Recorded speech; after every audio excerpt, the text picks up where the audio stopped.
Bonjour à tous, en ce mardi 18 juin, je vous invite à répondre à un appel plus grand, non pas simplement l'appel du 18 juin, même si cet appel reste une page d'histoire, de notre histoire,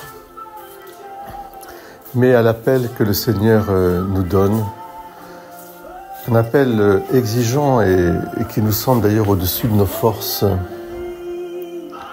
Matthieu 5, 43, 48.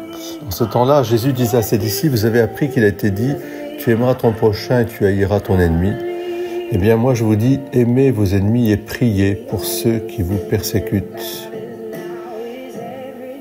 Vous donc, vous serez parfaits comme votre Père Céleste est parfait.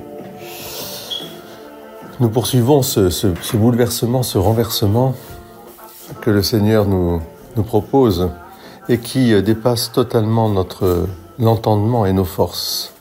Je crois que ce que le Seigneur veut nous dire, c'est que même si nos pages d'histoire sont traversées par ces batailles et ces guerres, et qui sont, hélas, une tragédie à chaque fois pour l'humanité, une humanité blessée, eh bien nous devons garder au fond de nous-mêmes qu'il n'y a pas de peuple, de personnes qui soient des personnes mauvaises ou condamnables, des peuples maudits, entre guillemets, mais qu'il y a des époques où les gens perdent la tête.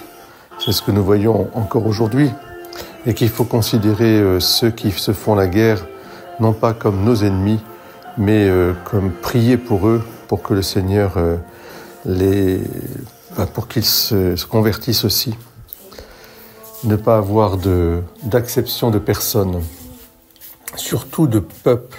Voilà. Eh bien, que le Seigneur nous garde, je dirais, de toute forme d'exclusion d'un peuple, d'une race, d'une communauté, et nous donne la force aussi de repousser l'ennemi. Ça, c'est clair. Ce n'est pas antinomique. Mais comme disait Jeanne d'Arc, bien, messieurs les Anglais, retournez chez vous. Dieu vous aime chez vous.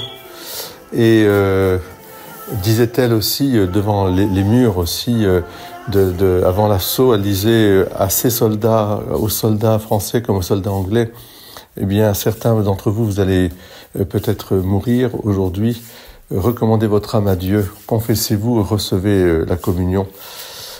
Voilà, ne les voyez que comme des frères et sœurs, hélas, soumis à l'avidité et à la puissance d'une personne. C'est toujours comme ça, les guerres. Nous sommes conduits par des personnes qui perdent la raison. Que le Seigneur nous en préserve. Soyez bénis. Bonne journée à vous tous. Amen.